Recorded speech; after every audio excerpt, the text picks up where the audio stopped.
Auzubillahiminash-shaytanir-rajim. Bismillahir-rahmanir-rahim. Students, today we learn about aims of classification. जो आप उनको पता है लास्ट लेक्चर में हम लोगों ने ये पढ़ा था कि जो हमने 3 टर्म्स देखी थी कि पहले हमने देखा क्लासिफिकेशन क्या है, ठीक है। फिर हमने ये देखा जो क्लासिफिकेशन जो ब्रांच करती है उसको हम क्या कहते हैं, उसको हम कहते हैं टैक्सोनॉमी। फिर हमने देखा जो ब्रांच क्लासिफिकेशन भी करती है और साथ में हमें एवोल्यूशनरी हिस्ट्री भी बताती है ऑर्गेनिजम्स की, उसको हम कहते हैं सिस्टमैटिक्स। तो आज हमने देखना है कि वो जो टैक्सोनॉमी है और सिस्टमैटिक्स है, ये 2 ब्रांचेस जो हैं जो क्लासिफिकेशन करवाती हैं, एक्चुअली इनका मकसद क्या होता है, इनका एम क्या है, क्यों ये ऐसा करती हैं कि जानवर को ग्रुप्स में और सब ग्रुप्स में डिवाइड करती हैं। आप लोग देखें पेज नंबर 33 पे जो सेकंड है पैराग्राफ, एम्स ऑफ क्लासिफिकेशन, ये आप लोगों ने लर्न करना है। इसमें जो ऊपर वाला पैराग्राफ है उसमें मैंने आपको कल करवाई थी क्लासिफिकेशन की डेफिनेशन। लास्ट 2 लाइंस हैं उसमें आपने वो डेफिनेशन करनी है, और जो नीचे वाला पैराग्राफ है एम्स ऑफ क्लासिफिकेशन वाला, इसमें आपने ये दोनों टर्म्स करनी है, टैक्सोनॉमी भी करनी है, सिस्टमैटिक्स भी करनी है। जो नीचे 2 इसके पॉइंट्स हैं वो दोनों करने हैं आपने, वो इसके एम्स हैं। अब इसके एम्स क्या हैं देखें बच्चे, अगर हम क्लासिफिकेशन करेंगे तो हमें अंदाज़ा हो जाएगा कि जो एक ग्रुप के मेंबर्स होते हैं वो सारे आपस में मिलते जुलते होते हैं, ठीक है। अब देखिए बच्चे, अगर हम बर्ड्स का एक ग्रुप बनाते हैं, अब जो बर्ड्स हैं उसमें जितने भी ऑर्गेनिजम्स हैं हमें पता है कि उन सारे ऑर्गेनिज्म के कैरेक्टर ऑलमोस्ट सेम है, कि वो उड़ते हैं, उनमें हॉलो बोन्स होती हैं, ठीक है, वो अपनी टेम्परेचर को शिवरिंग के ज़रिए मेंटेन करते हैं, एग लेइंग है, यानी जो भी कैरेक्टर्स हैं वो ऑलमोस्ट उनके सेम हैं। बाकी जो मेजर डिफरेंस होता है वो तो हर स्पीशी में होता है, लेकिन जो मतलब बज़ाहिर जो हमें कैरेक्टर्स नज़र आते हैं सेम उनमें, उनको हमने देखते हुए उनको एक ग्रुप में रखा है, ठीक है। इस तरह सारे बर्ड्स जो है वो एक ग्रुप में आ गए। अब अगर हमें जब स्टडी करनी पड़ती है, हम अकेले को स्टडी नहीं करते, हम ये नहीं करते कि ये पिजन है, ये पैरट है, ये स्पैरो है, हम अलग अलग नहीं स्टडी करते। हम क्या करते हैं, हम जस्ट ओवरऑल बर्ड्स की बात करते हैं, वो एक ग्रुप में आ गए। हम मैमल्स की बात करते हैं, वो एक ग्रुप में आ जाते हैं। इस तरह क्लासिफिकेशन से हमें आसानी होगी कि जानदारों के दरमियान सिमिलैरिटीज़, यानी जो आपस में मिलते जुलते करैक्टर्स हैं उसको कहते हैं सिमिलैरिटीज़, और डिफरेंसेस जो उनमें मुख्तलिफ करैक्टर्स हैं उनको ढूंढने में आसानी होगी। किसकी वजह से? क्लासिफिकेशन की वजह से। कि इसका पहला पॉइंट है कि to determine similarities and differences among organism so that they can be studied easily. हमें क्लासिफिकेशन से ये फ़ायदा हुआ कि हमें जानदारों के दरमियान जो मिलते जुलते करैक्टर्स थे उनमें और जो अलग अलग थे उनमें ढूंढने में आसानी होगी, ताकि हमें स्टडी करने में आसानी हो। अब हम बर्ड्स की बात करेंगे तो हमारे जहन में आ जाएगा, अच्छा बर्ड्स एक ग्रुप है जिसमें सारे उड़ने वाले होते हैं जो ऑर्गेनिज्म है, उनके फिदर होते हैं, वो उनकी बीक होती है, ठीक है, और वो एग लेइंग होते हैं, हॉलो बोन्स होती है, हमें सारे करैक्टर उनके पता होंगे। जब हम मैमल्स की बात करेंगे तो हमें मैमल्स में ये बात आ जाएगी कि जी मैमल्स जो होते हैं वो उनमें, हाँ जी बच्चे देखिए, अब जो मैमल्स हैं उनके कैरेक्टर अलग होते हैं। मैमल्स कौन होते हैं? जो बच्चे पैदा करते हैं, ठीक है, और वो जो मदर होती है मैमल्स की, वो अपने बच्चों को फीड करवाती है। नहीं, हर ऑर्गेनिज्म के अलग से करैक्टर होते हैं। तो जब हम जानदारों को एक ग्रुप में रख लेते हैं तो हमें उनको स्टडी करने में आसानी हो जाती है। अब देखिए सेकंड जो इसका पॉइंट है वो ये है कि to find the evolutionary relationship among organism. मैंने आपको कल भी बताया था कि एवोल्यूशनरी रिलेशनशिप क्या होता है। एक ऑर्गेनिज्म है इंसेस्टर्स, एक है डिसेंडेंट, ठीक है।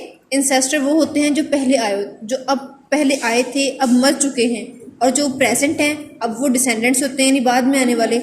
एवोल्यूशनरी हिस्ट्री में हम ये देखते हैं कि जो अब वाले जानदार हैं उनका जो पहले ऑर्गेनिज्म गुजर चुके हैं, मर चुके हैं, उनके साथ क्या रिलेशन था, कौन सा ऑर्गेनिज्म किस जानदार से पैदा होकर अब यहाँ तक पहुँचा है।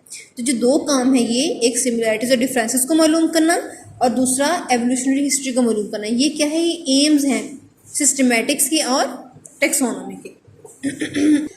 अच्छा बच्चे, अब नेक्स्ट हमने देखना है बेसिस ऑफ क्लासिफिकेशन। पहले हमने देख लिया एम्स ऑफ क्लासिफिकेशन, यानी हमने क्लासिफिकेशन की क्यों है। अब हमने ये देखना है कि किन चीज़ों के ऊपर क्लासिफिकेशन जो है वो बेस करती है, यानी किन चीज़ों को बुनियाद बना के हम क्लासिफिकेशन करते हैं। हम कैसे देखते हैं कि जो जानदार हैं उनको एक ग्रुप में रखना है, ये जो ऑर्गेनिज्म है तो एक ग्रुप में रखना है। अब देखें, बज़ाहिर तो जो इंसेक्ट्स और बर्ड्स होते हैं उन दोनों के विंग्स होते हैं, फिदर होते हैं, ठीक है, वो दोनों फ्लाई करते हैं। अब देख, इस लिहाज से तो अगर हम फ्लाई करने के कैरेक्टर को देखें तो हम इंसेक्ट्स को और बर्ड्स को एक ही ग्रुप में रख सकते हैं, लेकिन नहीं, हमने सिर्फ यही एक कैरेक्टर नहीं देखना कि फ्लाई कर रहा है, हमने इसकी एक्सटर्नल जो है फीचर्स उनको भी देखना है, इंटरनल को भी देखना है। यानी हमने उसके जो बाहर जो उसके करैक्टर्स हैं कि उनके फीदर्स होने चाहिए, उनकी बीक होनी चाहिए, एग लेइंग होनी चाहिए, ये करैक्टर्स भी देखने हैं। फिर हमने उनकी इंटरनल को भी देखना है कि उसकी एनाटॉमी कैसी है। आपने पढ़ा है एनाटॉमी क्या होती है? स्टडी ऑफ इंटरनल स्ट्रक्चर्स, ठीक है। उसके बोन्स के, मसल्स के सारे स्ट्रक्चर्स को हमने स्टडी करना है। जब हम सबको देखेंगे फिर देख के हमने जानवर को एक ग्रुप में रखना। अब देखिए एक पिजन है और एक स्पैरो है। अब जो बच्चे पिजन होता है और जो स्पैरो है, इन दोनों में ज़्यादा सिमिलैरिटी होती है, आपको पता है। ये दोनों आपस में ज़्यादा मिलते जुलते हैं एज़ कम्पेयर टू इंसेक्ट्स। अब बटरफ्लाई को देख लें आप, बटरफ्लाई जो है उड़ती है वो भी, लेकिन वो स्पैरो और पिजन से इतनी नहीं मिलती जितना ये दोनों आपस में जितने मिलते हैं उतना इंसेक्ट इनसे नहीं मिलता। इसलिए हमने फिर क्या किया, हमने उसके बज़ाहिर जो ज़ाहरियत वाले करैक्टर्स थे उनको भी हमने स्टडी किया, हमने उसकी इंटरनल एनाटॉमी को भी स्टडी किया, उसकी बोन्स को, उसके मसल्स के स्ट्रक्चर्स को, ठीक है।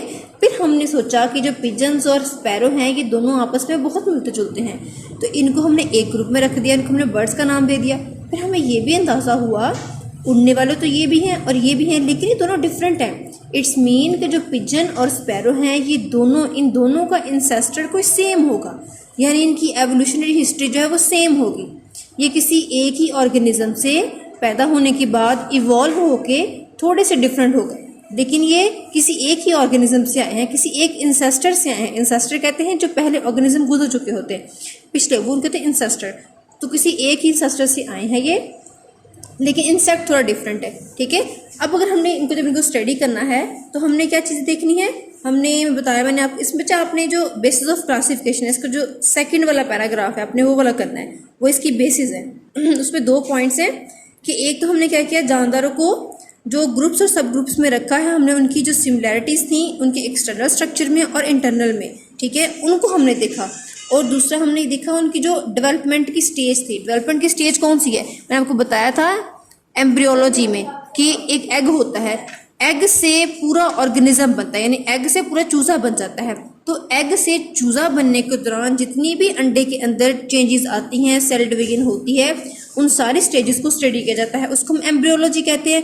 यानी आप कह सकते हैं कि हम उसकी एम्ब्रियोलॉजी को स्टडी करते हैं। एक हम उसके एक्सटर्नल और इंटरनल स्ट्रक्चर को स्टडी करते हैं, दूसरा हम क्या करते हैं उसकी डेवलपमेंटल स्टेज को, यानी अंडे से चूजा जो बनता है पूरा किसी भी ऑर्गेनिज्म का, एग से जो ऑर्गेनिज्म बनता है उसके अंदर दौरान जो भी चेंजेस आती हैं, एग के अंदर जो सेल डिवीजन होती है, जो कुछ भी होता है, उन सारी स्टेजेस को हम देखते हैं। जिन जिन ऑर्गेनिज्म की वो, अब देखें पिजन और स्पैरो की वो स्टेजेस आपस में मिलती जुलती थी, तो हम दोनों को एक ग्रुप में रख दिया। इंसेक्ट थोड़ा डिफरेंट था, इसलिए इंसेक्ट को हमने अलग कर दिया। एक तो ये वाला कैरेक्टर है, इसकी वजह से क्लासिफिकेशन बेस करती है इसके ऊपर। दूसरा ये है कि हम डीएनए की स्टडी करते हैं। डीएनए बच्चे आपको पता है आपका हेरिडिटरी मटेरियल है, ठीक है, जो आपके करैक्टर्स फाइंड आउट करता है, जो आपके पेरेंट्स ये करैक्टर्स बच्चों में मतलब करता है, वो ट्रांसफर करता है, उसको हम कहते हैं डीएनए, आपका हेरिडिटरी मटेरियल है, ठीक है। इसके अंदर आपकी बॉडी में कंप्लीट इन्फॉर्मेशन होती है कि आपकी बॉडी कैसी होगी, आपका स्किन कलर, हेयर कलर, हर चीज़ इसके अंदर होती है मालूम। जब हम उस डीएनए को स्टडी करते हैं, वो डीएनए जो होता है वो भी देखना है कि वो जो जिन जानदारों का आपस में मिलता जुलता डीएनए होता है, क्योंकि जिनके एक्सटर्नल करैक्टर्स सेम होंगे, जिनके विंग्स होंगे, बीक होगी, एग लेइंग होंगे, ऑब्वियसली उनका डीएनए भी आपस में मिलता जुलता होगा थोड़ा बहुत। तो उसके डीएनए को भी देख के हम क्या करते हैं, फिर उनकी क्लासिफिकेशन करते हैं, ठीक है बच्चे। आज हमने इसकी देखा है कि एम्स क्या थे। एम्स इसके 2 थे। एक हमने कहा कि हमने सिमिलैरिटीज़ देखी हैं और डिफरेंसेस देखे हैं ऑर्गेनिज्म के अंदर ना, ताकि हमें इनको स्टडी करने में आसानी हो जाए। इनको देख के हमने उनको ग्रुप्स में रखा है जानदारों को। दूसरा हमने कहा कि हमें क्लासिफिकेशन की वजह से आसानी हो जाती है कि एवोल्यूशनरी हिस्ट्री मालूम करने में कि कौन सा ऑर्गेनिज्म किस ऑर्गेनिज्म से पैदा होके अब इस कंडीशन में, जो प्रेजेंट कंडीशन है, किस ऑर्गेनिज्म से पैदा होकर यहाँ तक पहुँचा है। दूसरा हमने देखा इसकी बेसिस ऑफ क्लासिफिकेशन। इसकी 2 बेसिस हैं, 2 इसकी मतलब मेन जो है बुनियाद है जिसकी बिना पे हमने क्लासिफिकेशन की है। एक ये कि हमने देखा कि जो जानदार थे जिनकी एक्सटर्नल स्ट्रक्चर मिलता था आपस में, इंटरनल मिलता था, उनकी डेवलपमेंटल स्टेज मिलती थी, उनको हमने एक ग्रुप में रख दिया। दूसरा हमने उनके डीएनए को स्टडी किया, जो उनका हर ऑर्गेनिज्म का डीएनए डिफरेंट होता है, ठीक है। लेकिन जो जानदार आपस में मिलते जुलते होते, इस तरह इंसान है सारे, इन सारे इंसानों का डीएनए होगा तो डिफरेंट, लेकिन आपस में मिलता जुलता होगा बहुत सारा।